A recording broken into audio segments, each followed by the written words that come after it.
Hi friends, it's Carol from Crinkled Path Journals, and I participated in an ATC swap hosted by CaraMia from Paper Confessions with CaraMia and JoAnn at Nikita2471. Now these buddies came up with this ATC swap to celebrate the wonderful relationships we have with the women in our lives. So we were supposed to choose from 3 different categories. My partner and I picked the modern woman. My partner is Mariann from Mariannscraftcorner, and she was so sweet. I will have these 3 ladies that I just mentioned linked in the description box below, and also all the other participants, so that you can go see all the ATC cards that were made and swapped with their partners. So come on along and see what I come up with.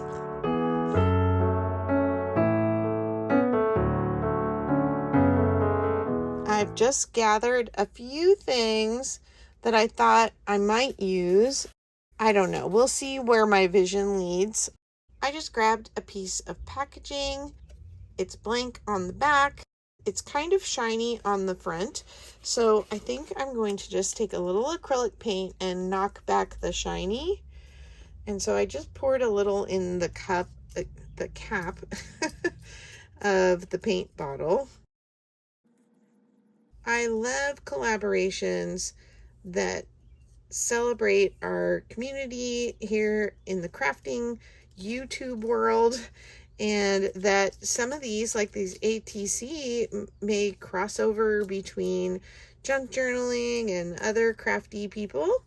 It helps us to get to know more of our fellow creators on YouTube, and I hope that you will leave a comment so that I can get to know you better too. All right, we'll give that a second to dry and move it aside. I love the glass surface on my desk because I can do all kinds of messy painty things on here and it wipes right up. I hadn't pulled these out in forever and a day.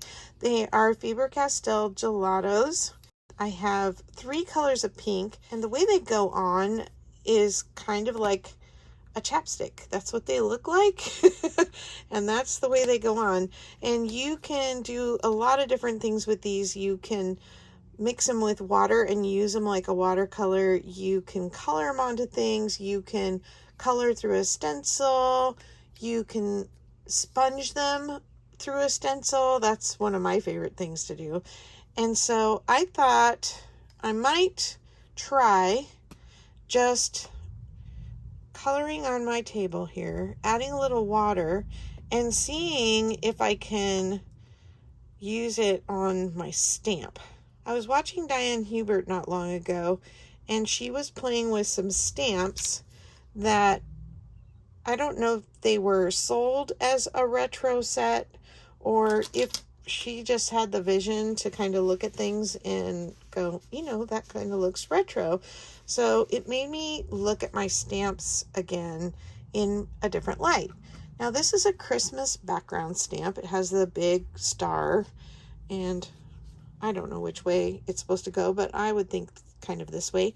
But it kind of reminds me of some mid-century modern kind of sparkles, and it doesn't necessarily scream Christmas to me.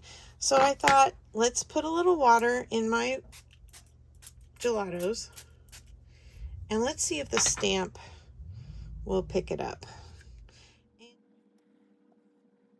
I don't know, it may not work. It wants to get such a suction on the table.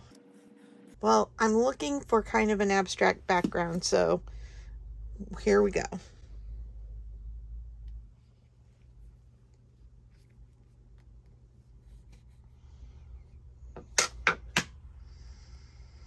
Well, that wasn't stars. Even though this was dried, the shiny paper hasn't let the paint stick to it, is my impression.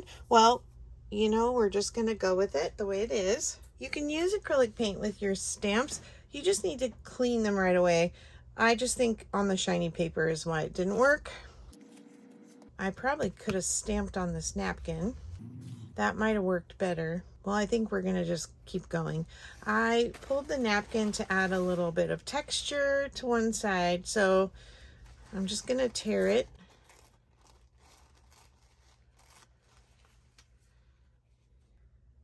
Might use glue stick for this.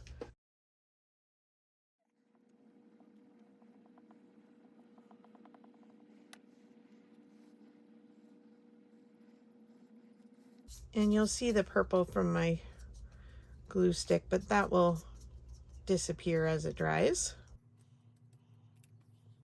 Ooh, I like how the smashed napkin really left the fingers of where the paint was smushed out. Got a little hole there, but I think that'll be covered. So we're just trying to build up layers, but this wasn't supposed to be a really dimensional ATC card, and so I'm trying to pick all things that are very flat. I have this piece of fabric, and it is the bias piece, and it's more of a peachy pink, but I'm thinking about putting this on. Does anybody else struggle with the process of mixed media that they don't want to cover the layers underneath? So I'm just cutting that open because I think I'm going to just glue this shut and make it a side pocket, and we'll stick something in there. So that's supposed to be part of the process, is that there's art kind of hiding under your art. And you saw it happen in the moment, but then it gets covered. Okay, let's see if we can't put a little notch in this.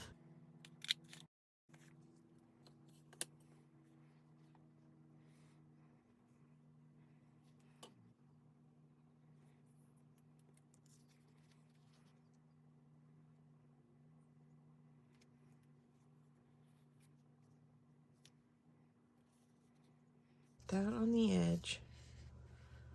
And I just want a little bit of this kind of peeking out.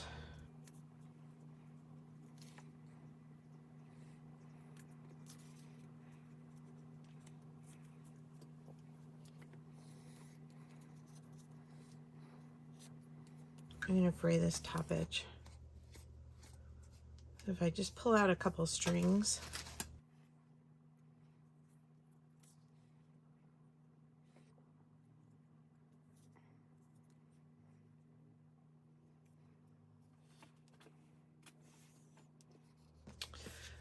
My daughter gave me this, I want to say it was a couple of years ago for Christmas, and I haven't used any of it. So I need to, and I know it has some modern women in them, and I actually kind of flipped through it ahead of time, and I just really liked this girl with her really flowy outfit on the first page. And it is a washi sticker book, but they are not cut out, so we're gonna just kind of rough cut her out, and then I'll get my fussy cutting scissors and I'll try and do her justice. Tell me, do you, when you get a sticker book, if it's got a white edge around it, do you trim it off or do you just leave it on? Now this one wasn't pre-cut, so I'm gonna have to trim it anyway. So I think I'm going to fussy cut, trim it right along the edge. Some of those sticker books like the antiquarian book and that kind of thing, a lot of people fussy cut them so they don't have that white rim around it, because the stickiness is not great in those books anyway, and you have to add more glue. They just take the whole book apart and coffee dye the whole thing so that those edges are at least muted and not stark white. Thank you to Cara and JoAnn for putting this together and for the invite. Very sweet of you both, ladies. All right, I thought she could go kind of like that, so her legs are on the bottom. So then I feel like it still needs something up here. And then I was saying that these kind of look like chapstick, I thought maybe I could smudge them onto this, kind of like she was testing lipstick color. It's like I bought an outfit and it came with this garment tag, and then I went by the lipstick counter and oh, those look the same on there.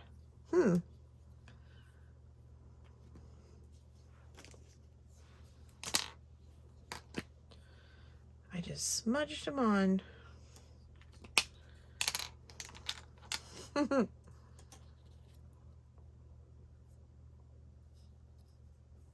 Got to get my fingers in it a little bit. It's a good thing I got 4 fingers, 1 for each color.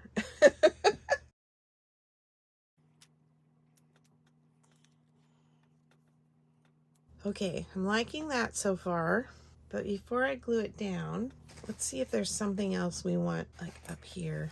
And then we also have to make something to tuck in our pocket. Set that aside. Let's flip through this a little bit. I need something small. Maybe we can find something lipstick related.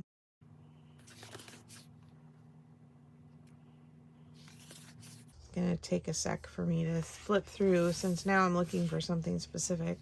I usually do things very retro, so there are some retro ladies in here. So it's fun to stretch and do something different.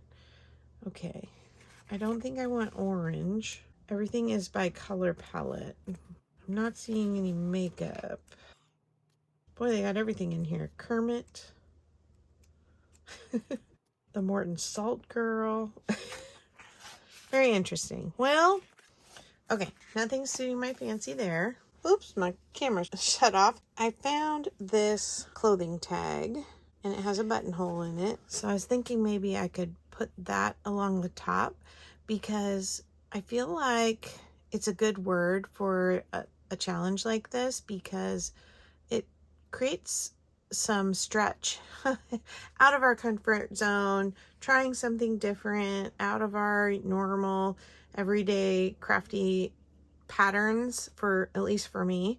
And so I'm gonna put that up under there, and then because the dark color is under the fringe, it's going to show it off a little more. But now I'm going to need to like trim this down a little bit more. And there is just a touch of navy blue in here, so I like that it's kind of tying into that. And then this color is a bit the same as the lettering. I think I need to start gluing things down. I usually use Fabri-Tac on fabric, but when it's a really light piece and it's just one, the art glitter glue will usually take care of it.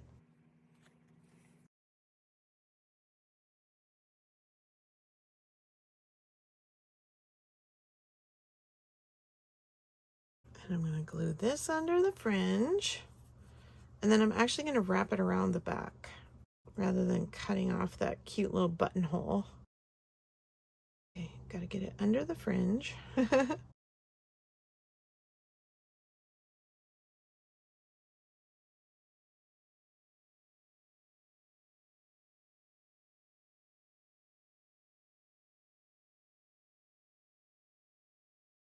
All right, now let's see if I can get her to peel. Sometimes the backings on these, when you fussy cut them, then it's hard to get a hold of it. I have these very, very sharp, pointy tweezers for this very problem, but even then, sometimes it's still hard to get it. There we go.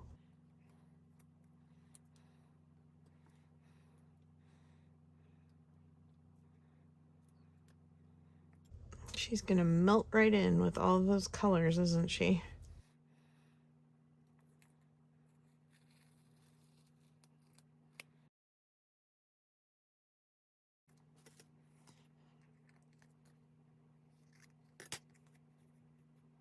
So when I first put her on the card, I had put her over this, and her face was on this pattern, and so then you could see the pattern through the washi, and so I just scooted her over a little. It might have actually been better to go ahead and leave her on the paper and just glue that down. Let's see what that looks like, because she's so see-through. Of course, now I do have some of the paint stuck to the back of her, so she'll get a little of the art dimension, but maybe not be quite as see-through. All right, I'm gonna try and glue her back on here. So I think I'm gonna like that better. Sometimes you don't have to use a sticker as a sticker. Oh, I like that. So it ended up picking up some of the paint, and I just kind of sandwiched it in there. She's still sliding around a little bit on there because it's slippery. And then we'll just glue her down. Oh yeah, you can see her much better now.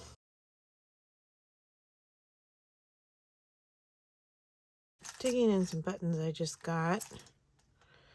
And I think this one will not be too thick.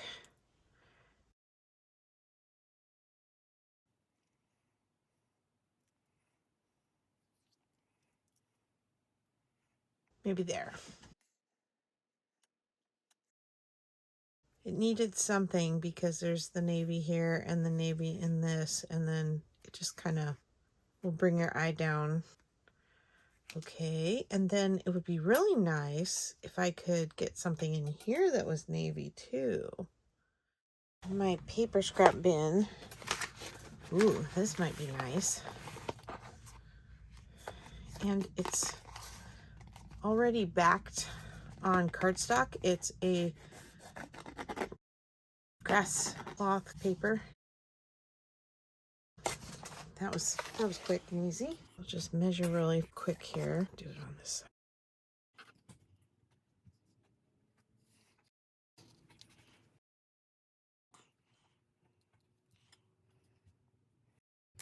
Maybe we'll just make it just a little shy of the button so that we're not making it any thicker. So there is a little journaling space on the back of that. If somebody wanted to write a note.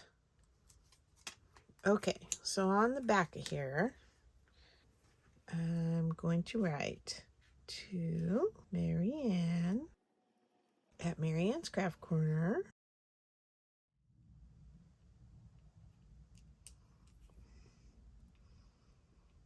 Stretch your creativity as my title. And then I'm going to double check. I think the choices were modern, retro, and vintage. But I want to double check what she had called the different categories, and then I'll write that on there too. And so then I'll show you just a quick up close of it as soon as I get that done. Thanks for coming along through the bumps today. I'm really happy with how this came out.